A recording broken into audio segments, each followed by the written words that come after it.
చెల్లిస్తున్నాం. మధ్యాహ్నం తిరిగి దేవుని సందులో మనం అందరం చేరి రావడానికి దేవుడు అనుగ్రహించిన సమయాన్ని బట్టి దేవుని స్తుతిస్తూ చేరి వచ్చిన మీ అందరికీ ప్రేమవందనాలు తెలియపరుస్తున్నాం. అందరికీ వందనాలు. అలవాటే, భయం వేసినట్టుంది ఇప్పుడు. సరే, భోజనం చేశారు కదా అందరూ? భోజనం చేసిన తర్వాత ఇక మనకు కావాల్సింది ఏంటిది? సో ఇప్పుడు నిద్రపోయే సమయం ఇది, అవునా? కాకపోతే నెలలో ఎప్పుడైనా ఒకరోజే కదా మీటింగ్ పెడుతుంది, ఆ రోజు కూడా నిద్రపోవడం న్యాయం కాదు కదా. కనుక దయచేసి కొద్దిసేపే నేను కూడా విస్తరించి మాట్లాడను, కొద్ది నిమిషాలే దేవుని వాక్యాన్ని అందిస్తాను. 4 దాటినా పర్వాలేదు అన్నారు అన్న, ఏమన్నా తనన్నా 4కే ముగిస్తా, సరేనా? తర్వాత నిద్ర వస్తే నిద్రపోండి, ఇబ్బంది పడద్దు. కాకుంటే గురకు మాత్రం పెట్టబాకండి. గురకే అంటారు మీరు కూడా, ఏమంటారు మరి? గురకేనే అంటారు కదా. గురకు పెడితే పక్కన వాళ్ళకి ఇబ్బంది. రైట్, దేవుని వాక్యాన్ని మరలా చదువుకుందాం. నిర్గమకాండం చదవడానికి ముందు చిన్న మాట ప్రార్థన చేసి దేవుని వాక్యాన్ని మనం చదువుకొని ఆలకించుదాం. ప్రార్థన. సర్వకృపానిధియగు మా ప్రియ ప్రభువా, సకల స్తోత్రములకు కారణభూతుడా, మా శిరస్సులు వంచి మిమ్మల్ని వందిస్తూ కొనియాడుతూ పూజిస్తున్నాం. దేవా, ఈ అభాగ్యులను భాగ్యవంతులుగా చేయడానికి మీరు ఇష్టపడ్డారు. దాని కొరకు మీ కుమారునే మా కొరకు ఇచ్చినందుకు మీకు స్తోత్రం. మీ కుమారుని మా కొరకై కలువరిలో బలి చేశారు. మృతుల లోకానికి పంపి మృతుల నుండి తిరిగి లేపినందుకు స్తోత్రం చెల్లిస్తున్నాం. ఈ సిలువ వార్త మాకు వినబడగా కేవలం విశ్వాసం ఉంచడం చేత మీ రాజ్యానికి మమ్మల్ని హక్కుదారులుగా చేసినందుకు స్తోత్రం. ఈ భక్తిహీన ప్రపంచంలో మేము ఉంటూ ఉండగా భక్తి కలిగి అలాగూ మీ కొరకు జీవించాలో మాకు అనుగ్రహిస్తూ వస్తున్న ప్రతి సదుపాయానికై మీకు స్తోత్రం. అందులో భాగంగా ప్రత్యేకమైన సందర్భాలు మీ వాక్యం వినడానికి మాకు అనుగ్రహిస్తున్నందుకు స్తోత్రం. ఈ దినం పలుకూరులో ఇక్కడ నా స్థానిక సంఘములో మేమందరం సహవాసం కలిగి ఉండడానికి, మీ వాక్యాన్ని ఆలగించడానికి మీరు ఇస్తున్న సమయానికై స్తుతిస్తున్నాం.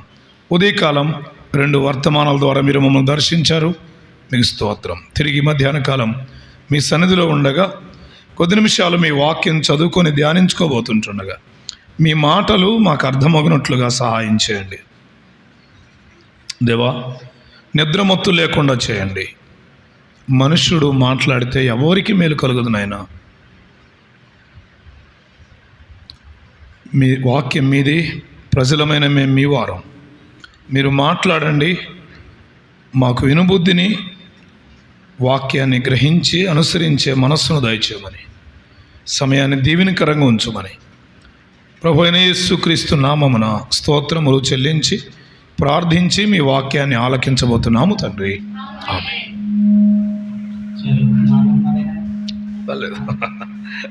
అనే కాదు, నేనే ముగిస్తాను. ఇదే చాకు సప్లైస్తున్నట్టుంది. పర్లేదు, వద్దులే, సప్లై ఇస్తున్నాను. మీరేం భయపడపాడు, నాకు చెప్పనని చెప్పా కదా ముందే. దేవుని వాక్యాన్ని మనం చదువుకుందాం. నిర్గమకాండం 1వ అధ్యాయం. మరొకసారి ఆ వచనాన్ని చదివి 5వ వచనం. యాకోబు గర్భమున పుట్టిన వారందరూ 70 మంది. అప్పటికి యోసేపు ఐగుప్తులో ఉండెను. ఆ చిన్న మాట ఈ దినానికి గుర్తుపెట్టుకుని చాలు. పలానా ఆయన వచ్చి ఏం చెప్పి వెళ్ళారు అంటే చిన్న మాట, అది గుర్తుపెట్టుకుని చాలు. కనీసం ఆ వచనం గుర్తుంటే ఏం చెప్పారు అక్కడక్కడన్నా మనసులోకి వస్తాయి, సరేనా? అప్పటికి యోసేపు ఐగుప్తులో ఉండెను. చదువుకున్న వచ్చిన భాగాన్ని ప్రభు మన వెనికిడిలో ఆశీర్వాదకరంగా అనుగ్రహించునుగాక. ఉదయకాలం యోసేపు ఐగుప్తులో ఉన్నాడు అనే మాట మనం జ్ఞాపకం చేసుకున్నప్పుడు ఐగుప్తులో యోసేపు ఎలా ఉన్నాడు అనే విషయాన్ని మనం జ్ఞాపకం చేసుకుంటూ వచ్చాం. ఐగుప్తులో యోసేపు ఉన్నాడు ఆ రోజు. ఈరోజు మనం లోకంలో ఉన్నాం. ఐగుప్తులో ఎలాగో యోసేపు జీవించాడో లోకంలో మనం కూడా అలాగూ జీవించాలి అనేదే పాఠం, ఆత్మీయ పాఠం. అంతేకాని ఏదో మీటింగ్ పెట్టారు కాబట్టి కాసేపు వచ్చాం, కూర్చున్నాం, విన్నాం, తిన్నాం, వెళ్ళిపోయాం కాదు. కనీసం కొంచెం ఆ చిన్న తలంపులు జ్ఞాపకం పెట్టుకుందాం. యోసేపు ఐగుప్తులు ఎలా ఉన్నాడు? మొదటిది నమ్మకస్తుడుగా ఉన్నాడు. రెండవది పరిశుద్ధుడుగా ఉన్నాడు. మూడవది సహనం కలిగి ఉన్నాడు. నాలుగవది వినయం కలిగి ఉన్నాడు. ఐదవది వాళ్ళే చెప్పారు, మీరు ఏం చెప్పలా అంటే వాళ్ళు ఎక్కువగా సారం పెద్ద కనపడుతుందంటారా? సో దేవుని ఆత్మ కలిగిన వాడుగా ఉన్నాడు అనే విషయాన్ని మనం జ్ఞాపకం చేసుకుంటూ వచ్చాం. లేక ఆత్మ కలిగి ఉన్నాడు అనే కంటే సాక్ష్యం కలిగి ఉన్నాడు అనే మాట మనం తీసుకున్నాం. ఈ మధ్యాహ్న కాలం చిన్న ఆలోచన వైపు మనం వెళ్ళడానికి, యోసేపు ఐగుప్తులో ఇటువంటి జీవితాన్ని జీవించడాన్ని బట్టి దేవుని నుండి అతను ఏం పొందగలిగాడు? వాట్ హి గెట్స్, అతను సంపాదించుకుంది లేక అతను పొందగలిగింది ఏంటి? దేవుని నుండి అతను ఏం పొందగలిగాడు? ఈరోజు లోకములో మనం దేవుని కొరకు లేక దేవుని వాక్య ప్రకారంగా జీవిస్తున్నప్పుడు దేవుని నుండి మనం ఏం పొందగలుగుతాం? అదే వర్తమాన సారాంశం. మరలా జ్ఞాపకం చేస్తున్నాను. యోసేపు ఐగుప్తులో ఉన్నాడు. ఆయన జీవించిన విధానం ఎలా ఉందో తెలియపరిచాను. అలాగూ జీవించడం ద్వారా ఆయన కలిగింది ఏంటి? దేవుని నుండి అతను ఏం పొందగలిగాడు? ఆ విషయాన్ని ఒక 4 మాటలు ఈ సాయంకాలం నేను జ్ఞాపకం చేయడానికి ప్రయత్నం చేస్తాను. ఈరోజు మన జీవితాల్లో కూడా యోసేపులాగా జీవించగలిగితే మనం కూడా వాటిని దేవుని నుండి పొందగలం అనే విషయాన్ని గుర్తుపెట్టుకుందాం. దేవుని నుండి మనం వాటిని పొందగలం, తప్పనిసరిగా పొందగలం. నెంబర్ 1, 39వ అధ్యాయం దగ్గరికి మరలా వెళదాం. ఆదికాండం 39వ అధ్యాయం. ఆలోచన అర్థమైంది కదా? నేను చెప్పిన మాట అర్థమైంది కదా? యోసేపు జీవించిన జీవితానికి దేవుడు ఆయనకి ఏమి ఇచ్చాడు, దేవుడి నుండి ఆయన ఏం పొందగలిగాడు, అది విషయం. నెంబర్ 1, 39వ అధ్యాయం 2-3 వచనాలు చదువుకుందాం. 2-3 వచనాలు. యెహోవా యోసేపునకు తోడయుండెను. మరలా 3వ వచనం, యెహోవా అతనికి తోడయుండెను అనే మాట. అలాగైతే దేవుని కొరకు ఐగుప్తులో యోసేపు జీవించిన జీవితానికి ఆయనకి దేవుని నుండి కలిగిన మొదటి ఫలితం ఏంటంటే దేవుని తోడు దొరికింది. అర్థమైందా? దేవుని తోడు దొరికింది. ఇలా చెప్పనివ్వండి, సహజంగా ఆటోల మీద రాస్తుంటారు, యెహోవా నా కాపరి, నాకు లేమి కలగదు అంటే దేవుడు నిజంగా లోపల ఏమేముంటుంది? బయటది ఉంటుంది, లోపల ఏముంటాయి? సినిమా పాటలు ఉంటాయి. ఇప్పుడు దేవుడు కాపరిగా ఉన్నట? ఉన్నాడు, అది ఉన్నాడు, అనుమానమేం లేదు. అలాగే దేవుని కొరకు అవసరమైన జీవితాన్ని, ఆయన ఇష్టపడే జీవితాన్ని జీవించకుండా మన జీవితాలలో దేవుని తోడు కలిగి ఉండడం అసంభవం. దేవుడు తోడై ఉండే మాట వాస్తవమే.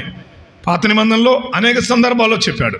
క్రొత్త నిబంధనలో కూడా ఇదిగో యుగ సమాప్తి వరకు సదాకాలము నేను మీతో కూడా ఉన్నాను లేక మీకు తోడై ఉన్నాను అనే భావాన్ని తీసుకోవచ్చు. దేవుడు తోడై ఉంటాను అంటున్నాడు, వాస్తవమే. భక్తులకు దేవుడు తోడై ఉన్నాడు. ఎప్పుడైనా తోడై ఉంటాడు? జీవితం ఎలా జీవిస్తున్నా తోడై ఉంటాడా? పాపం చేస్తున్నా తోడై ఉంటాడా? బ్రతుకు చెడుగా ఉన్నా తోడై ఉంటాడా? విచ్చలవిడిగా బ్రతుకుతున్నా దేవుడు మాకు తోడై ఉన్నాడంటే అంతకంటే పాపం ఇంకోటి ఉండదు. ఇది రియల్. ఎందుకంటే ఈనాటి క్రైస్తవ్యం ప్రజల్ని ఏం చేస్తుందంటే మభ్య పెడుతుంది. అర్థమైందన్నమాట. సో ఎన్నడైనా దేవుని తోడు మనకు ఉండాలి అంటే ఆ లైఫ్ స్టైల్ కావాలి, ఆ జీవిత విధానాన్ని జీవించాలి. జీవించకుండా నువ్వు దివారాత్రులు ప్రార్థన చేసినా, దేవా నేను బయటికి వెళ్తున్నా నాకు తోడై ఉండు అని ప్రార్థన చేసినా, ఒక ఆయన అన్నాడు, అర్థం కావడం చెప్తాలే, వేరుగా అనుకోబాకండి, దొంగోడు కూడా ప్రార్థన చేసుకొని పోతాడంట దొంగతనానికి వెళ్ళేటప్పుడు. ఏమని? నేను ఎవరికి చెక్కకూడదు, ఎవరి దగ్గర నేను దెబ్బలు తినకూడదు, నువ్వు నాకు తోడై ఉండని దేవుడు ప్రార్థన చేసుకొని వెళ్తాడంట. అంటే ఇప్పుడు వాడు చేసింది రైటా? దేవుడు వాడికి తోడై ఉంటాడా? అలాంటిదే మనం చేసే ప్రార్థన కూడా. So life important. నేను మరలా చెప్తున్నా, క్రైస్తవ్యానికి విలువైంది జీవితం. జీవితం లేకుండా దేవుని మనమేమి పొందలేం అనేది వాస్తవం. కాబట్టి యోసేపు యొక్క జీవితం దగ్గర దేవుడు యోసేపుకి ఏమై ఉన్నాడు? తోడై ఉన్నాడు, తోడై ఉన్నాడు అనే మాట మనం గమనిస్తాం. దేవుడు తోడై ఉన్న దగ్గర యోసేపు ఎంత క్షేమం అనుభవించాడు కదా. తోడై ఉన్న యోసేపుకు దేవుడు తోడై ఉండి ఏం కలిగించాడు చూడండి. 39వ అధ్యాయంలోనే వచనం 21 చదువుదాం. 21 వచనం. యోసేపుకు దేవుడు తోడై ఉండి అతని యందు కనికరపడి, అంటే మధ్యలో చదివాడు బ్రదర్ కదా. 21 ప్రారంభం నుంచి చదువుదామా, అర్థమైంది? అక్కడి నుంచి. అయితే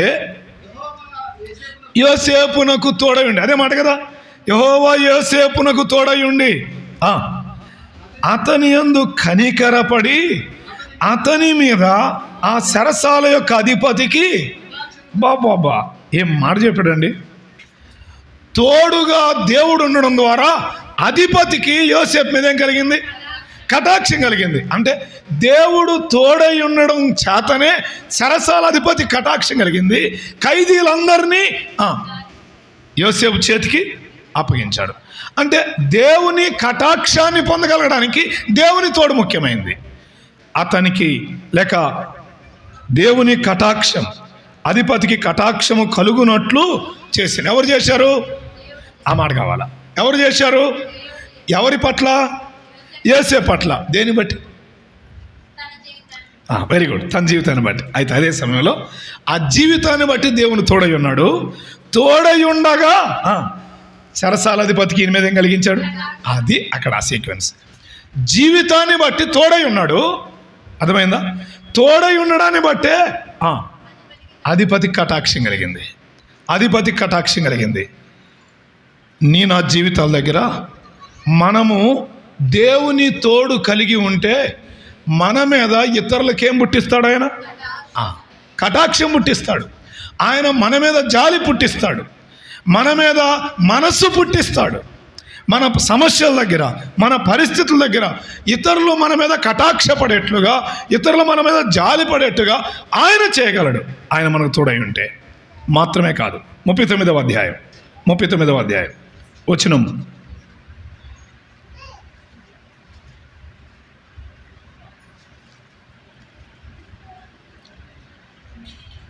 3వ వచనం. అతడు చేసినదంతయు అతని చేతిలో యెహోవా సఫలము చేసిననియు అతని యజమానుడు చూచినప్పుడు మరలాదే మాట. అర్థమైందా? చెరసాలాధిపతికి మాత్రమే కాదు, ముందుగా దేవుడు ఎవరికి కటాక్షం కలిగించాడు? పోతీఫరు కూడా కటాక్షం కలిగించాడు. దేవుని తోడు మనకుంటే దేవుడు ఇతరుల చేత మన మీద ఏం చూపిస్తాడు?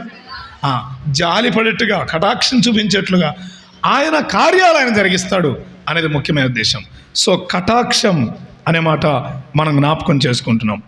ఈ మాట ఇలా చెప్పనివ్వండి, యోసేపు ఉన్న దగ్గర ఎవరు అతని మీద జాలిపడే పరిస్థితులు కావు. ఎందుకని? అతడు ఎవరు? Unknown person. అతడు ఎవరో తెలియదు.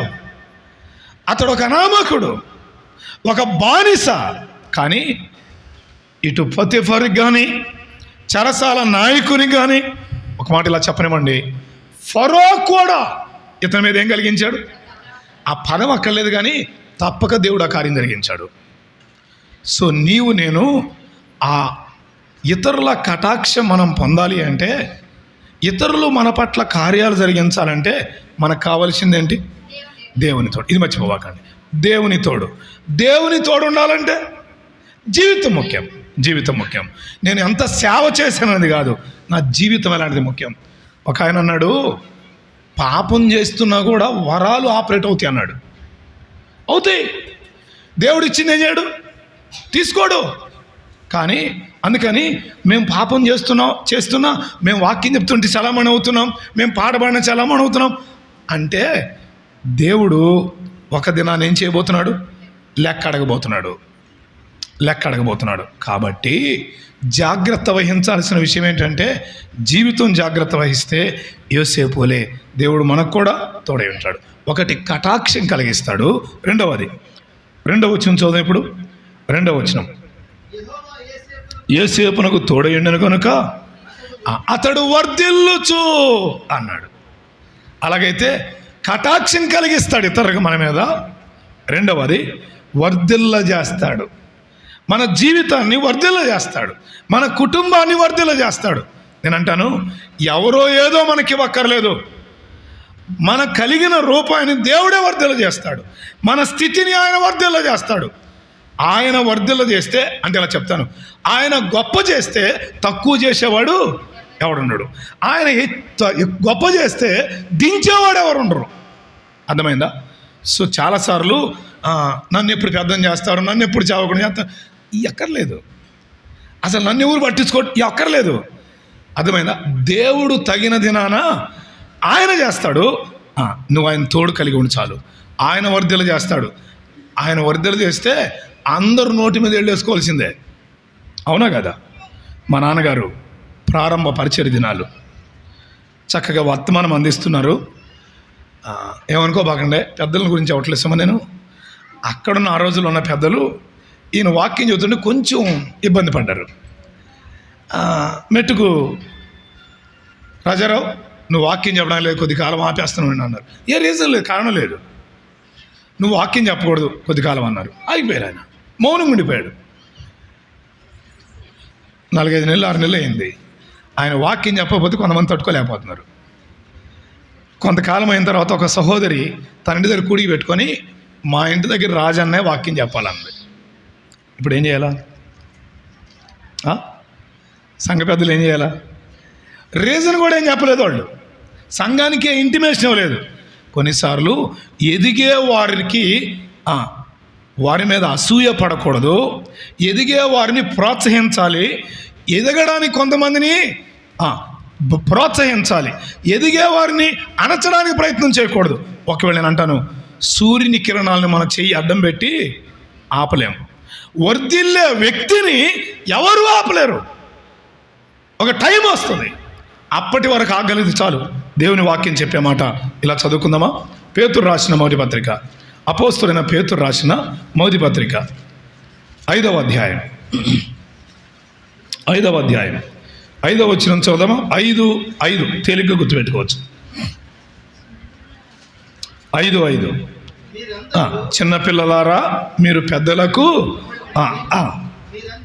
మీరందరూ అన్నాడా, మీలో కొందరు అన్నాడా? అంటే ఇప్పుడు అందరికీ కొందరికి, ఇది అందరికీ. మీరందరూ ఎదుటి వాని ఎడల దీన మనస్సును వస్త్రము ధరించుకొని మిమ్మును మీరు అలంకరించుకొనుడి. దేవుడు అహంకారులను ఎదిరించి దీనుల కృపను గ్రహిస్తాడు, అహంకారులను ఎదిరిస్తాడు. 5వ వచనం. 6వ వచనం, దేవుడు తగిన సమయమందు మిమ్మును వర్ధిల్ల చేస్తాడు, మిమ్మును హెచ్చిస్తాడు. అర్థమైందా? ఆయన వర్ధిల్ల చేస్తాడు. దేవుడు తోడై ఉంటే వర్ధిల్ల చేస్తాడు. నేను మరలా మాట చెప్తున్నాను, నిన్ను వర్ధిల్ల చేయడానికి దేవుడు తోడు కావాలి. దేవుడు తోడు కావాలంటే నీ జీవితం చాలా ప్రాముఖ్యమైనది. ఆయన చూచేది మన అందాన్ని కాదు, ఆయన చూచేది మన ఎత్తును కాదు, ఆయన చూచేది మన ఆస్తిని కాదు, మన ఎబిలిటీస్ కాదు. ఆయన చూసేది ఏం చూస్తాడు? ఆయన సమూయేలు మొదటి గ్రంథం 16వ అధ్యాయం, త్రిపక్కర్లేదు, పై రూపమును మనుషులు లక్ష్య పెడతారు, మనుషులు లక్ష్య పెట్టు వాటిని యెహోవా లక్ష్య పెట్టాడు. ఆయన ఏమి లక్ష్య పెడతాడు? అదే జీవితం. హృదయాన్ని లక్ష్య పెడతాడు. నీ హృదయం, నీ జీవితం దేవునికి ఇష్టమైందైతే తప్పకుండా దేవుడిని ఏం చేస్తాడు? వర్ధిల్ల చేస్తాడు. దేవుడు తోడై ఉంటే కటాక్షం పొందుతాం. దేవుడు తోడై ఉంటే రెండవది వర్ధిల్ల చేస్తాడు. అనేక విషయాలు లేఖనాల్లో మనం జ్ఞాపకం చేసుకోగలం. అక్కడే మరొక మాట చదువుదాం. చూడండి, 39వ అధ్యాయం వచనం 3. ఉండెను కనుక అతడు వర్ధిల్లుచు ఐగుప్తీయుని ఇంట నుండి చదవండి. అతడు చేసినదంతయు ఆ మాట కావాలా? అతని చేతిలో యెహోవా సఫలము చేసెను అనే మాట జ్ఞాపకం చేస్తున్నాడు. యెహోవా సఫలము చేసెను అనే మాట. అలాగైతే దేవుడు తోడై ఉంటే 3వ ఫలితం ఏంటి? సఫలత, సక్సెస్. లైఫే సక్సెస్గా ఉంటుంది. కొన్నిసార్లు కొంతమంది ఈయన దేంట్లో కాలు పెట్టినా కలిసి రాదు. ఎందుకని? ఐరన్ లెగ్, అదేమన్నా ఐరన్ లెగ్ లేదు, ఐరన్ హ్యాండ్ లేదు. కారణం ఏంటంటే దేవుని తోడు లేకపోవడమే. దేవుడు తోడై ఉంటే అతని చేతిలోనంతా దేవుడు ఏం చేస్తున్నాడు? సఫలం చేస్తున్నాడు. ఇది ఎవరు అర్థం చేసుకున్నారు? ఫోతేఫరు అర్థం చేసుకున్నాడు. దేవుడు సఫలం చేస్తున్నాడు. దేవుడు ఇతనికి తోడై ఉండి ఇతడు చేసేది అంతా సఫలం చేస్తున్నాడు. మన పని సఫలం కావాలంటే, మనం చేసేదంతా సఫలం కావాలంటే అమ్మా దేవుని తోడు మనకు ఉండాలి. నువ్వు చేసే ప్రతి పని సక్సెస్ కావాలంటే, నువ్వు చేసే ప్రతి ప్రయత్నం విఫలం కాకుండా సఫలం కావాలంటే దేవుని తోడు కావాలి అని గుర్తుపెట్టుకుందాం. మనం ఎక్కడున్నా దేవుడు తోడై ఉంటే అంతే చాలు. దేవుడు తోడై ఉంటే చాలు. ఆయన పరిస్థితుల్ని మారుస్తాడు. అవునా కాదా? ఉదాహరణకు అపోస్తల కార్యం 16వ అధ్యాయంలో పౌలు శీలలు బాగా కొట్టబడి చెరసాల్లో వేయబడ్డారు. చెరసాల్లో ఏం జరుగుతుంది? పౌలు శీలలు ఏం చేస్తున్నారు? పాటలు పాడుతున్నారు. అంతే కదా? పాటలు పాడుతున్నారు. పాటలు పాడుతూ ఉండగా చెరసాలో భూకంపం కలిగింది. పునాదులు అదిరాయి. వారి చేతిలో ఉన్న సంఖ్యలు ఊడిపోయాయి కదా. తలుపులన్నీ తెరవబడ్డాయి. ఇప్పుడు చెరసాల నాయకుడు లేచి చూచి ఏమనుకున్నాడు? అరే రేపు అందరూ పారిపోయి ఉంటారు అనుకున్నాడు. ఆశ్చర్యం ఏంటంటే ఎవ్వరు పారిపోలా. అందరు అక్కడే ఉన్నారు. పౌలు అన్నాడు, ఇతను అనుకొని, అంటే ఆ చెరసాల నాయకుడు అనుకొని కత్తి దూసి తను చంపుకొని పోయాడు. కానీ పౌలు అన్నాడు, నువ్వు ఏ హాని చేసుకోవద్దు, మేమందరం ఇక్కడే ఉన్నాం అని చెప్పాడు. విచిత్రం చెప్పనా? ఇప్పుడు చెరసాల్లో ఉండవలసిన పౌలు శీలలు ఎక్కడికి వచ్చారు? ఏంది? చెరసాల్లో ఉండవలసిన పౌలు శీలలు ఎక్కడికి వచ్చారు? చదవండి 34 వచనం, 16:34. ఎక్కడికి? చెరసాల్లో ఉండవలసిన వాళ్ళు ఇప్పుడు ఎక్కడికి వచ్చారు? ఎట్టొచ్చారు? దేవుడు తోడై ఉంటే దేవుడు అద్భుతమైన కార్యాలు జరిగిస్తాడు. అక్కడ వారు మధ్యరాత్రి వేళ వారు పౌలు శీల ప్రార్థన చేస్తూ ఉండగా దేవుడు జరిగించిన అద్భుత కార్యం దగ్గర ఇప్పుడు పౌలు శీలలు చెరసాల నుండి చెరసాల నాయకుని ఇంటికి తీసుకొని రాబడ్డారు. ఎంత ఆశ్చర్యం! సో దేవుడు తోడై ఉంటే దేవుడు అద్భుతమైన కార్యాలు జరిగిస్తాడు. సో మొదటిది, యేసేపు జీవితం దగ్గర దేవుని నుండి ఆయన పొందగలిగింది ఒకటి, దేవుని తోడు. మీరు అడగలుగుతున్నారు, నాకు కూడా భయమే. దేవుని తోడు కలిగి ఉన్నాడు. ఆ తోడు ద్వారా ఆయన పొందినవేంటి? కటాక్షం, వర్ధిల్లడం, సఫలత. మనం కొత్త నిబంధన ప్రకారంగా అద్భుతమైన కార్యాన్ని వారు చూడగలిగారు. ఆగుదాం. రెండవది 40వ అధ్యాయం, ఆదికాండం 40వ అధ్యాయం. ఒకటి, దేవుని తోడు దేవుడు యోసేపుకు అనుగ్రహించాడు. రెండవది 40వ అధ్యాయం 8వ వచనం చదువుకుందాం. 40వ అధ్యాయం 8వ వచనం. మేము కలలు కంటిమి, వాటి భావము చెప్పగలవారు ఎవరు లేరని అతనితో అనగా అన్నాడు. వాస్తవానికి యోసేపు ఉన్న చెరసాల్లోనే రాజా సంరక్షక అధిపతులు, భక్షకారుల అధిపతి, పానదాయకుల అధిపతి, వారిద్దరూ కూడా అదే చెరసాల్లోకి తీసుకొని రాబడ్డారు. ఎందుకు? రాజుకు ప్రాణాపాయం కలిగించడానికి వీళ్ళిద్దరిలో ఒకరు ప్రయత్నం చేశారు. ఆ ప్రయత్నం ఎవరు చేశారో అది వెల్లడి కాలేదు. అందుకని ఇద్దరిని చెరసాల్లో వేశారు. ఇద్దరిని చెరసాల్లో వేస్తే ఇప్పుడు ఒకరోజు కలగన్నారు. యోసేపు అన్నాడు, ఏంటి మీరు అట్లున్నారు, చింతాక్రాంతులుగా ఉన్నారు, మీ ముఖాలు చిన్నపోయినాయి ఏంటి అని అడిగాడు. అడిగితే వారు ఇచ్చిన సమాధానం ఏమిటంటే, మేము కలలు కన్నాం, ఈ భావం చెప్పగలిగిన వారు ఎవరు లేరు కదా అన్నాడు. అప్పుడు వెంటనే యోసేపు చెప్పిన మాట ఏంటి తెలుసా?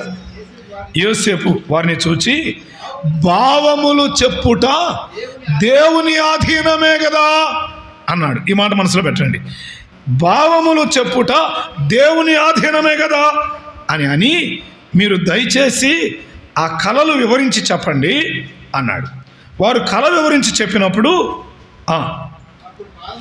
యోసేపు వారి కళల యొక్క భావాలు తెలియపరచాడు లేదా? ఎలా తెలియపరిచాడు? అర్థమైందా? ఎలా తెలియపరిచాడు? దేవుడే యోసేపు తెలియపరిచాడు. ఆ మాట చదువుదామా?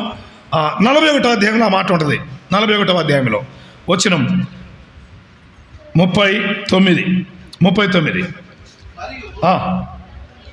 ఫరో దేవుడిదంతయు నీకు తెలియపరచను. విన్నారా? దేవుడిదంతయు నీకు తెలియపరచను. అలాగైతే మొదటిది దేవుడు తోడై ఉంటాడు, రెండవది దేవుడు తెలియపరుస్తాడు. దేవుడు తెలియపరుస్తాడు, తెలియని వాటిని కూడా తెలియపరుస్తాడు. వాస్తవమా కదా? గూఢమైన సంగతులు కూడా ఆయన తెలియపరుస్తాడు.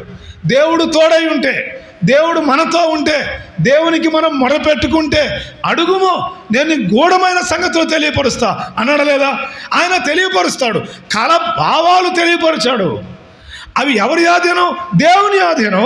దేవుని ఆధీనంలో ఉన్న వాటిని యోసేపుకు దేవుడు తెలియపరచడానికి గల కారణం ఏంటంటే, యోసేపు యొక్క జీవితమే. దేవుని కొరకు మనం సరైన జీవితం జీవిస్తే దేవుడు ఈ గ్రంథములో ఉన్న రహస్యమైన సంగతులు, మర్మమైన సంగతులు మనకు తెలియపరుస్తుంది. ఇంకేందో కాదు తెలియపరచడం అంటే, మీ గొర్రె పోయింది ఆడ దొరికింది, మీ బర్రె పోయింది ఎడ దొరికి, ఈ చెప్పడానికి కాదు బైబిల్. దేవుడు ఆట కోసం ఉన్నాడా? కాదు. ఈ చెప్పడానికి వేరే వాళ్ళు ఉన్నారు. ఎవరు ఏంటి ఈ చెప్పేవాడు? ఎవరు? బయట ఉంటారు కదా, ఆ జ్యోతిష్కు లాగలేక సోది చెప్పేవాడు ఎవరు ఉంటారు వాడు. కానీ బైబిల్ ఆటికి కాదు. బైబిల్ ఎందుకుంది? భవిష్యత్ సంగతులు, భవిష్యత్తులో ఏం జరగబోతుంది, ప్రపంచానికి ఏం జరగబోతుంది, నమ్మని వానికి ఏం జరగబోతుంది, బైబిల్ గ్రంథములో మర్మమైన సంగతులు తేటగా దేవుడు తన భక్తులకు తెలియపరుస్తాడు. మన జీవితాలు బాగుంటే, నేను అంటాను చాలామంది ఉదయకాలం యోనతనాన్ని కూడా అంటున్నారు, ఎట్ట రాసినోడండి రాజారావు గారు, ఏం చదువుకోలేదు, ఇన్ని సంగతులు ఎట్ట రాశాడో. వాస్తవమే, ఎవరికి అర్థం కాదు. ఒకసారి ఒక ఆర్సిఎం ఫాదర్ ఫోన్ చేశాడు నాకు. చేసి, సార్ ఏమవుతారండి రాజారావు గారు మీకు అన్నారు. మా ఫాదర్ సార్ అన్నాను. సార్ నేను ఆర్సిఎం ఫాదర్ని, ఈయన పుస్తకాలు చదువుతుంటే నాకు ఆశ్చర్యంగా ఉంది, ఈయన చదువుకున్న తక్కువ, ఇంత ఎట్లా రాశాడు సార్, ఎవరు చెప్పారు సార్ ఈయనకి అని అన్నాడు. ఆయన పెద్ద డౌట్ ఏంటంటే, ఎవరు చెప్పారు సార్ ఇవన్నీ ఈయనకని. ఏం చెప్పాలి మరి? ఎవరు చెప్పారు? నేను అన్నాను, దేవుని ఆత్మే తెలియపరిచాడు సార్ అన్న. దేవుని ఆత్మ చేత తెలియపరచబడ్డాయి. దేవుని ఆత్మ వశములో ఉంటే తప్పకుండా దేవుడు ఏం చేస్తాడు? తెలియజేస్తాడు. ఇక్కడే 39వ వచనానికి పైన వచ్చిన మనం ఉదయం చదువుకున్నాం. చూద్దామా? 41:39. 39లోనేమో మరియు ఫరో దేవుడికి అంతయు నీకు తెలియపరిచాడు అన్నాడు. 38లో దేవుని ఆత్మ గల మనుష్యుడు అన్నాడు. అంటే దేవుని ఆత్మ కలిగిన వానికి దేవుడు తెలియపరుస్తాడు. యోహాను ప్రకటన చదువుతున్నప్పుడు పద్మాసు ద్వీపంలో ఏమైనాడు యోహాను? పరవశుడై ఉన్నాడు. పరవశుడై ఉండగా ఆయన ప్రభువును చూచాడు. అవునా? ప్రభువును చూచాడు.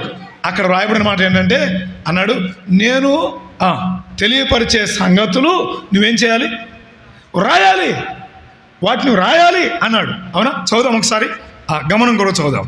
ప్రకటన 1వ అధ్యాయం వచనం 9-10 వచనాలు. 1వ అధ్యాయం 9-10 వచనాలు. మీ సహోదరుడును యేసును బట్టి కలుగు శ్రమలోను రాజ్యములోను సహనములోను పాలివాడనైన యోహానును నేను దేవుని వాక్యము నిమిత్తమును యేసును గూర్చిన సాక్ష్యము నిమిత్తమును పద్మాసు ద్వీపమునందు పరవాసినైతిని. ప్రభు దినమందు, ఆ మాట గమనించండి, ఆత్మవశుడనై ఉండగా, ఆది కాండములో ఆత్మ కలిగి ఉన్నాడు అన్నాడు. అవునా? ఆత్మ కలిగిన వాడుగా యోసేపు ఉన్నాడు. ఇక్కడ అన్నాడు యోహాను ఆత్మవశుడుగా ఉన్నాడు. చదువుదామా? ఆత్మవశుడై ఉండగా బూరధ్వని వంటి గొప్ప స్వరము నీవు చూచుచున్నది పుస్తకములో వ్రాయి అన్నాడు. అని వాటన్నిటినీ దేవుడు యోహానుకి ఏం చేశాడు? తెలియపరిచాడు. 7 సంఘాలను గుర్చిన సందేశం తెలియపరిచాడు. ఇశ్రాయేలుకు సంభవింపబోయేది తెలియపరిచాడు. ప్రపంచ భవిష్యత్ తెలియపరిచాడు. అపవాది భవిష్యత్ తెలియపరిచాడు. అన్నిటి భవిష్యత్ దేవుడు ఏం చేశాడు? తెలియజేశాడు. ఎవరికి తెలియజేశాడు? అప్పుడప్పుడు కొంతమంది రాత్రి కల్లో కనపడ్డాడు దేవుడు, ఎట్టు చెప్పాడు అని చెబుతాడు. అప్పుడు దాకా సినిమా చూసి వచ్చి ఉంటారు. అంటే సినిమా చూసి వచ్చినప్పుడు దేవుడు చెబుతాడు ఇవన్నీ. ఎవరు చెప్పాడు ఇక్కడ? దేవుని ఆత్మ వశములో ఉన్నవారికి. కాబట్టి దేవుని ఆత్మ కలిగి దేవుని ఆత్మ స్వాధీనములో ఉన్నవానికి దేవుడు తోడై ఉంటాడు. తప్పకుండా దేవుడు సంగతులు తెలియపరుస్తాడు, మర్మమైన వాటిని తెలియపరుస్తాడు. వాక్యం చదవండి సోదరులారా, వాక్యం చదవండి. దేవుని వాక్యం మనకు తెలియని గూఢమైన సంగతులు ఆయన తెలియపరుస్తాడు. రాజారావు గారికి మాత్రమే తెలియపరుస్తాను, మీకు ఎవరు తెలియపరుస్తున్నాడా? ఏమండి? అట్లేం లేదు, ఆయన అందరికీ తెలియపరుస్తాడు.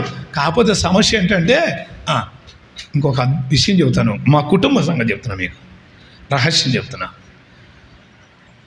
నేను చిన్నపిల్లం అప్పుడు మా నాన్నగారు మంచం మీద పడుకోబెడితే మా నాన్న పడుకునే మంచం మీద పడుకోబెడితే మా అమ్మను పిలిచి ఏమేలా విండిది ఎక్కడి నుంచి అనేవాడు. మా నాన్నగారి దగ్గర పడుకున్న అనుభవం లేదు మాకు.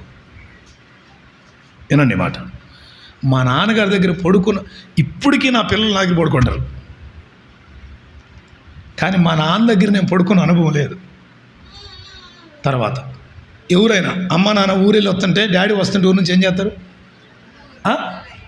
ఎదురు చూస్తారు, ఏమైనా తెస్తాడేమో అని చూస్తారు. మా నాన్న ఎప్పుడు ఏందాడు.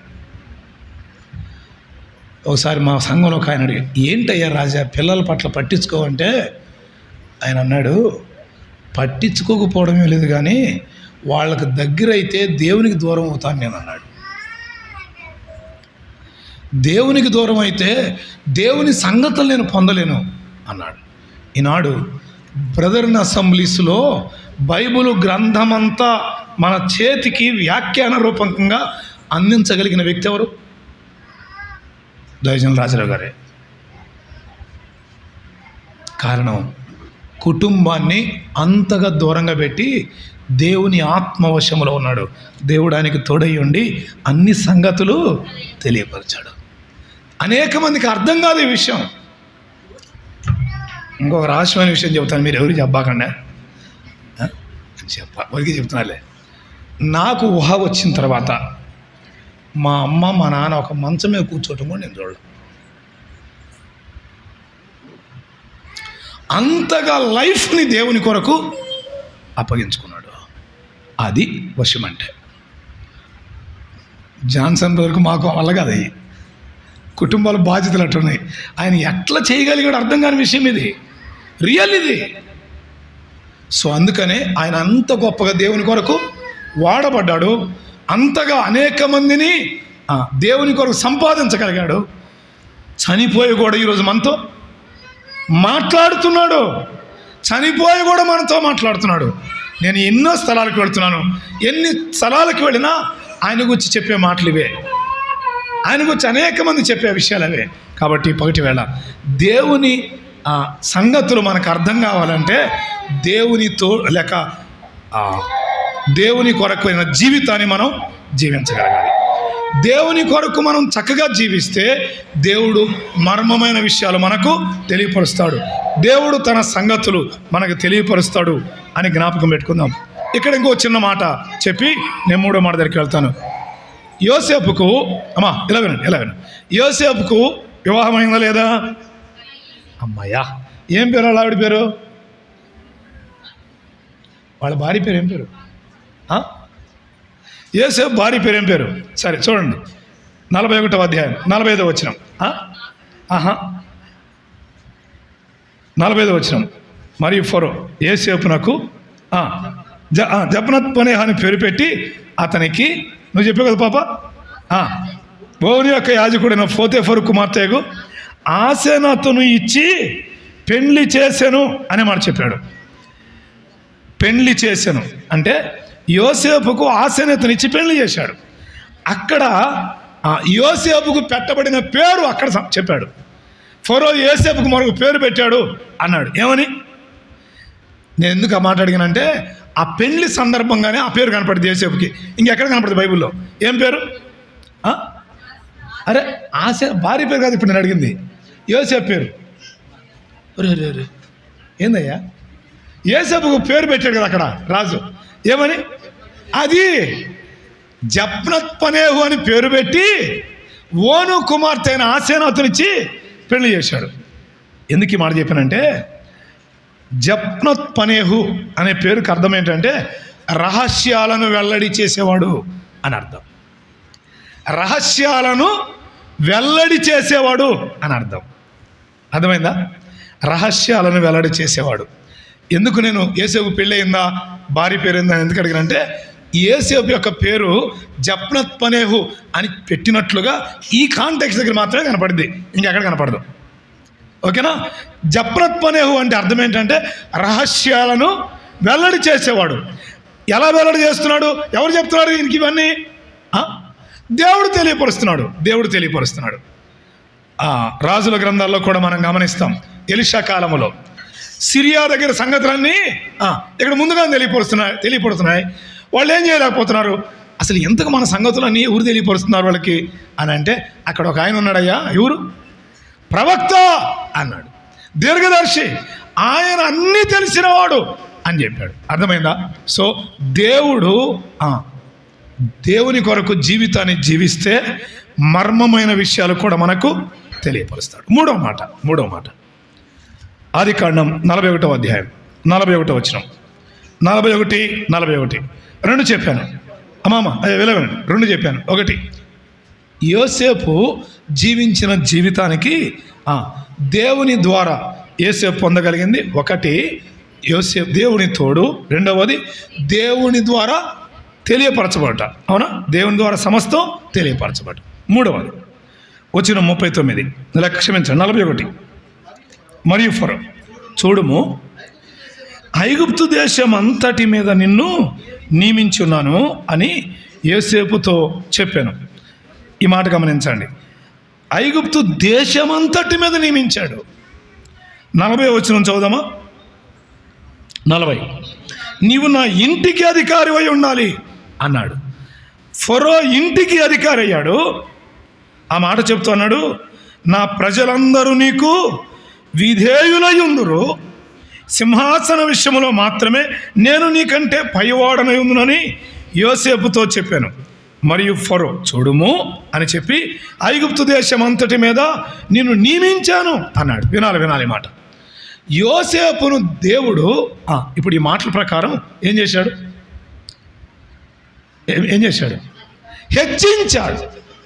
హెచ్చించాడు. అలాగైతే యోసేపు దేవుని నుండి పొందింది 3వది హెచ్చింపబడుట. ఇందాక జ్ఞాపకం చేశాను. దేవుడు హెచ్చించితే ఎవరు దించడం చేత కాదు. దేవుడు హెచ్చిస్తాడు. అయితే దేవుడు హెచ్చించేదాకా ఆగడం అవసరం. యోసేపు ఐగుప్తుకు వచ్చిన వెంటనే హెచ్చింపడ్డా? కాదు.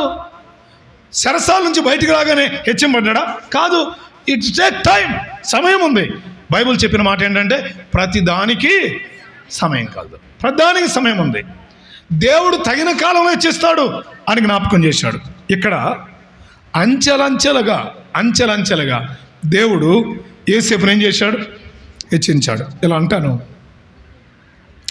యోసేపు దాసుడుగా వచ్చాడు, ఈనాడు దేశానికి బాస్ అయ్యాడు, దేశమంతటికి అధికారి అయిపోయాడు.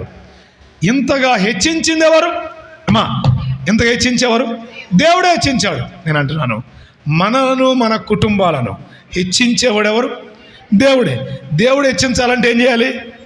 మనదే మాట, జీవితం బాగుండాలి. అంతేనా? చదువులో హెచ్చించాలన్నా, ఉద్యోగాలు హెచ్చించాలన్నా, మన కుటుంబాలు అందరి కుటుంబాల కంటే గొప్పగా ఉండాలన్నా జీవితాలు బాగుంటే దేవుడు హెచ్చిస్తాడు. దానియేలు గ్రంథం 1వ అధ్యాయం లేక 2వ అధ్యాయం. దానియేలు గ్రంథం 2వ అధ్యాయం వచనం 49 చదువుదాం. లేక 48, 49, 2, 48, 49. అప్పుడు రాజు దానియేలును, ఆ మాట గమనించండి, దానియేలును బహుగా హెచ్చించాడు. విన్నారా? దానియేలును బహుగా హెచ్చించాడు. ఎవరు? ఈ మాట గమనించాలా? ఎవరు? అడున్నదే కదా, స్క్రీన్ మీద కనపడుతుంది రాజు, కానీ అసలు కనుక చేసింది అంత ఎవరు? దేవుడే. కార్యం జరిగించింది దేవుడు, హెచ్చించేవాడు దేవుడు.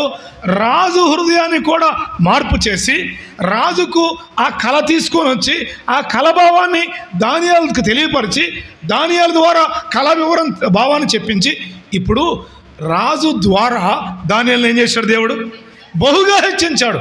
నేనంటాను, దానియేలు హెచ్చించబడడం వెనక కూడా చాలా చరిత్ర ఉంది, చాలా చరిత్ర ఉంది. అయితే దానికంటే ప్రాముఖ్యంగా మొదటి అధ్యాయానికి వెళదామా? మొదటి అధ్యాయం వచనం 8, బాగా పరిచయమైన వచనం. మొదటి అధ్యాయం 8వ వచనం. రాజు భుజించు భోజనమును పానము చేయు ద్రాక్షరసమును పుచ్చుకొని తన్ను అపవిత్రపరచుకొనకూడదని ఈ మాట చెప్పనివ్వండి. దానియేలు యొక్క ఉద్దేశం దానియేలుకి ఏమిచ్చింది? హెచ్చింపునిచ్చింది.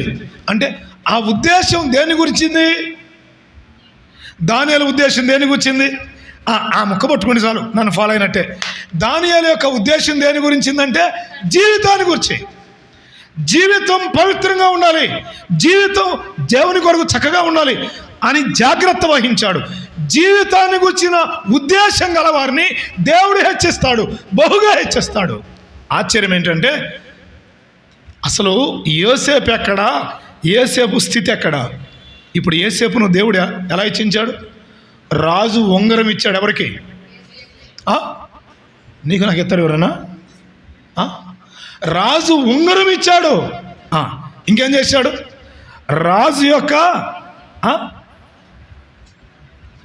గుర్రాన్ని కదా, రాజు యొక్క 2వ గుర్రాన్ని ఎక్కించి, రథం మీద ఎక్కించి, 43వ వచనం, 2వ రథం మీద ఎక్కించాడు. అవునా? ఉంగరం ఇచ్చాడు, ఉంగరం పెట్టాడు, తన ఉంగరమే తీసి యోసేపు పెట్టాడు. సన్నపు నార బట్టలు అతను తొడిగించాడు, మెడకు బంగారు గొలుసు వేశాడు. తన 2వ రథం, తన ఉంగరం, తన రథం ఇచ్చి అతని ఊరేగింపు చేశాడు. ఏంది ఇది? ఎవరైనా ఇప్పుడు ఒక ఆమె వీధుల్లో ప్రత్యక్షం కావాలి. ఎవరామె? పోతీఫరు భార్య. పోతీఫరు భార్య కూడా ఏం చేయాల్సిందే? వందనం చేయాల్సిందే. ఎవరికి? ఆ నిందలేసిన ఆమె కూడా ఇప్పుడు ఏం చేసింది? నీకే వందనమయ్యా, నీకే వందనమయ్యా. రాజు ఘనపరచ అపేక్షించువాడు ఇడుగో అన్నారు. ఎవరిని గురించి? యోసేపుని గురించి కదా, ముద్దుకాయని గురించి. ఎస్తేరు గ్రంథంలో కదా, రాజు ఘనపరచని అపేక్షించువాడు ఇడుగో అని ఎవరు చెప్పాలి? ఏంది? ఎవరు చెప్పాలి? ఉరిదీయాలనుకున్నాడు ఒక ఆయన మొర్దెకాయని. ఈ హామానే మొర్దెకాయని గుర్రం మీద ఎక్కించి తీసుకొని వెళుతూ ఏం చెప్పాలి? ఇదిగో రాజు ఘనపరచ అపేక్షించువాడు ఇదిగో అని అందరికీ పరిచయం చేయాలి.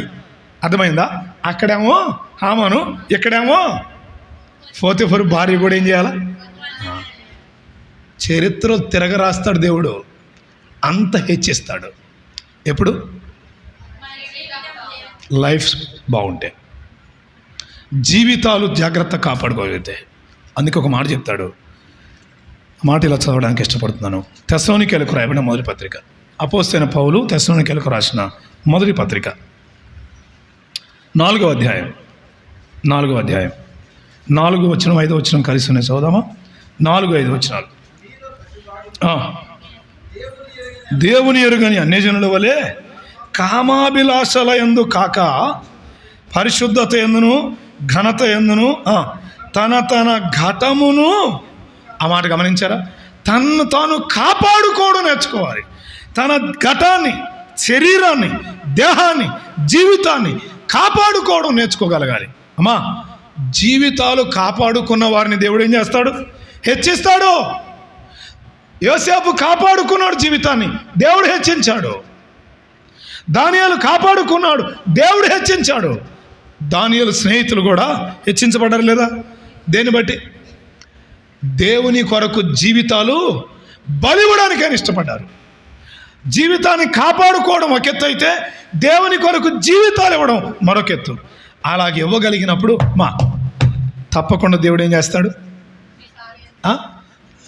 మీరు ఎవరైనా కళ్ళు మూస్తున్నారంటే అర్థం ఏంటంటే మీకు హెచ్చించబడడం ఇష్టం లేదని, అంతేనా? మీ కుటుంబాలు హెచ్చించబడడం మీకు ఇష్టం లేదనా? దేవుని మాటలు వింటున్నప్పుడు అవి మన హృదయాల్లో పనిచేస్తే అంత తృప్తి. మనం కూడా హెచ్చించబడాలి, మన పిల్లలు హెచ్చులోకి రావాలి, మన కుటుంబాలు హెచ్చులోకి రావాలి. అవునా కాదా? ఆలోచన చేయండి. దావీదు కూడా దేవుడు ఏం చేశాడు? ఎక్కడి నుంచి ఎక్కడ తెచ్చాడు? ఎక్కడి నుంచి? గొర్రెల దొడ్లో నుండి సింహాసనం దాకా తీసుకొచ్చాడు. ఆయన అంటాడు ఒకరోజు, నన్ను ఇంత హెచ్చులోనికి తెచ్చుటకు నేను ఎంతటి వాడిను, నన్ను ఇంత హెచ్చులోకి తెచ్చావు అంటే, ఇంత హెచ్చులోకి దావీదును దేవుడు తేవడానికి కారణం ఏంటి? మరలాదే మీరు ఏది మర్చిపోయినా మాట మర్చిపోకండి. ఏంటిది? ఆ మొక్కే. ఈ మధ్యాహ్నం చెప్పాలనుకుంది అదే. జీవితం బాగుంటే దేవుడి నుండి మనకేం కావాలో అవన్నీ దేవుడు ఇస్తాడు, తప్పకుండా ఇస్తాడు. నిన్ను హెచ్చిస్తాడు. నిన్ను ఎవరు హెచ్చించక్కర్లా, దేవుడే పైకి తీసుకొస్తాడు. అన్న ఎట్ట కట్టిన ఏమిటొత్తా నన్ను వాడుకోమని చెప్పు అన్న, అక్కర్లా అన్న ఎట్టో కట్ట నేను నీ దగ్గరే ఉంటా, నన్ను ఏదో ఒక రోజు సంఘ పెద్దం చేయన్న, అక్కర్లా. ఎవరిని అడుక్కోవక్కర్లా, ఎవరిని భంగపడక్కర్లా. అర్థమైందా? దేవుడు తగిన దినాన్ని చేస్తాడు, హెచ్చిస్తాడు. అయితే ప్రయోజనకరంగా ఉన్న వారిని మనం ఏం చేయాలి? తప్పక వాడాలి, వారి వరాలను ఉపయోగించాలి సంఘములో. అర్థమైందా? అయితే దేవుడు తగిన సమయం హెచ్చించే వరకు మనం ఆగుదాం, ఓర్చుకుందాం. కానీ జీవితాలు ఏం చేద్దాం? కాపాడుకుందాం. 3 చెప్పాను. జీవితాలు కాపాడుకుంటే కలిగే ఫలితాలు.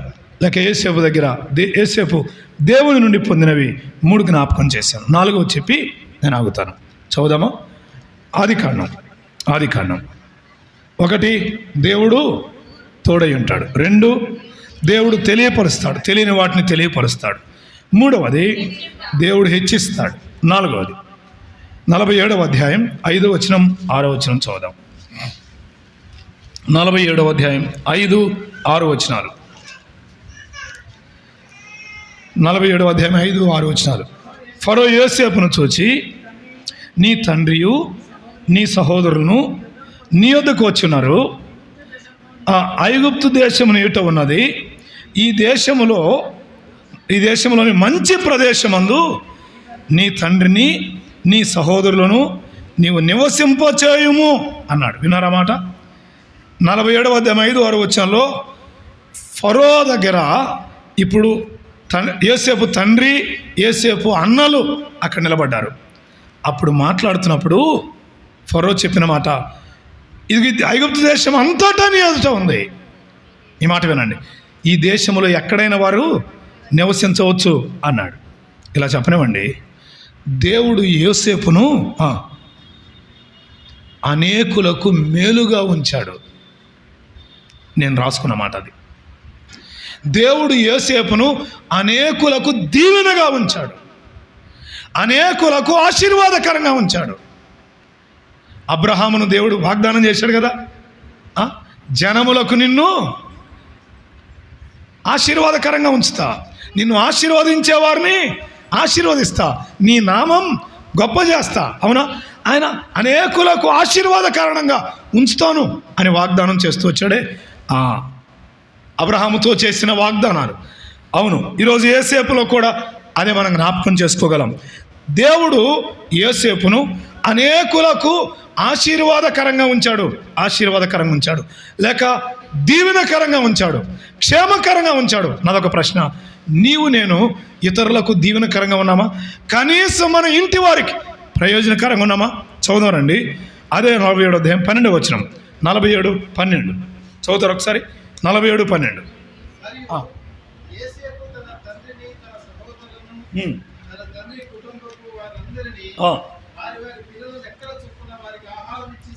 బాబా ఏం చేశాడంట? తన కుటుంబపు వారిని అందరినీ సంరక్షించాను అన్నాడు. యోసేపు అనేకులకు క్షేమకరంగా లేక అనేకులు దీవెనకరంగా ఉంచాడు. ఎవరు ఉంచారు? ఎడ తెలుసు మీకు ఎడ తెలుసు? మనకి ఎడ తెలుసు? ఇప్పుడు రండి, ఒక వచనం చదువుదాం. 45వ అధ్యాయం వచనం 7 చదువుతారా? 45:7. ప్రాణముతో కాపాటుకు దేవుడు మీకు ముందుగా నన్ను, ఇది అసలు సంగతి, దేవుడు మీకు ముందుగా నన్ను పంపించాడు అని 45వ అధ్యాయంలో యోసేపు తన అన్నలకు తెలియపరుచుకున్న సందర్భంలో చెప్పిన మాట. అట్లయితే దేవుడు యోసేపును ముందుగా ఐగుప్తుకు, అప్పటికి యోసేపు ఎక్కడున్నాడు? ఐగుప్తులో ఉన్నాడు. ఎందుకున్నాడు? దేవుడే పంపించాడు. ఎవరి కొరకు పంపించాడు? ఆ కుటుంబం అందరినీ సంరక్షించడానికి, కుటుంబానికి మేలుగా ఉండడానికి, కుటుంబానికి క్షేమం కలిగించడానికి యోసేపును దేవుడు ముందుగా పంపించాడు. ఆశ్చర్యం ఏంటంటే యోసేపు వారి కుటుంబం వారికి మాత్రమేనా? చదువుదామా 50వ అధ్యాయం, లేక ముందుగా 42వ అధ్యాయం, క్షమించండి, 41వ అధ్యాయం వచనం 36. కరువు చేత ఈ దేశము నశించిపోకుండా, విన్నారా?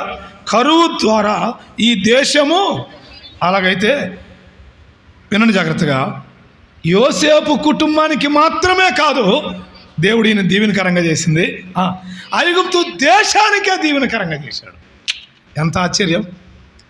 ఇప్పుడు చెప్పండి, ఎవరైనా యోసేపు అని నాకు కూడా తెలుసులే. ఏ యోసేపు? జీవితం కాపాడుకునే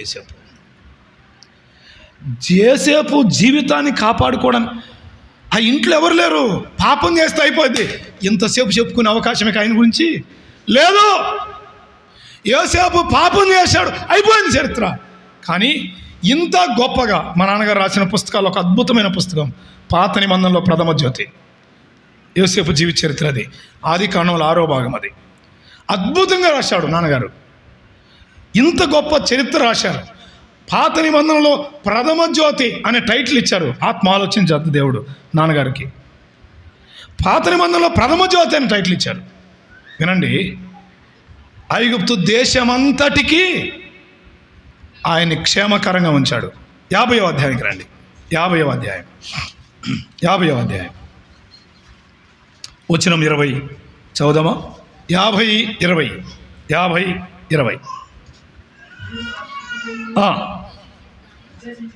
మీరు నాకు కీడు చేయ ఉద్దేశించితిరి కానీ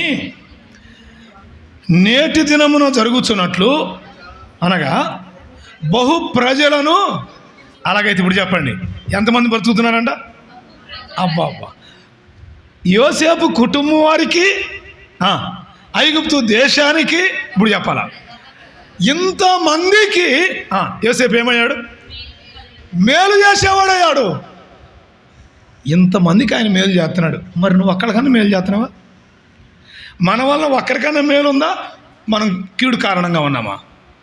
మేలు చేసేవాడుగా ఉన్నాడు దేవుడు. అనేకులకు ఆయన్ను మేలుకరంగా ఉంచాడు. వాస్తవానికి ఐగుప్తుకి యోసేపు ఎందుకు వచ్చాడు? యోసేపు ఐగుప్తుకి ఎందుకు వచ్చాడంటే అన్నలు అమ్మేశారు. అన్నలు ఏం చేశారు? అమ్మేశారు. యోసేపు వాళ్ళ సమాచారం కోసం వస్తే, ఆహారం తీసుకుని వస్తే, దూరంగా ఉండగానే ఏమన్నారు వాళ్ళు? కలలుగానే వాడు వస్తున్నాడు అన్నారు. అంటే ఈయన పేరేం పేరు? ఎవరు చెప్పారు? వాళ్ళకు కడుపు మండి కలలుగానే వాడని పేరు పెట్టుకున్నారు. అవునా? వాస్తవానికి ఆ రోజు కలలు వ్యర్థమైనవా? కాదు. దేవుడే జరగబోయే వాటిని యోసేపుకు ముందుగా కళ్ళ ద్వారా తెలియపరిచాడు. అర్థమైందా? ఇప్పుడు కళ్ళ ద్వారా తెలియపరచడం కాదు. ఇప్పుడు కళ్ళు అక్కర్లేదు, దర్శనం అక్కర్లేదు. ఇప్పుడు ఏముంది? వాక్యం. దేవుడు ఇప్పుడు కళల ద్వారా మాట్లాడు, దర్శనం ద్వారా మాట్లాడు. దేవుడు తన కుమారుని ద్వారా మనతో మాట్లాడుతున్నాడు. ఏంటి ఆ కుమారుడు అంటే? వాక్యమే. అది ఎందు వాక్యం ఉండిన వాక్యము, దేవుని యొక్క ఉండిన వాక్యము, దేవుడు. సో వాక్యం ద్వారా దేవుడు మాట్లాడుతున్నాడు. అర్థమైందా? ఆయన మనతో మాట్లాడతాడు.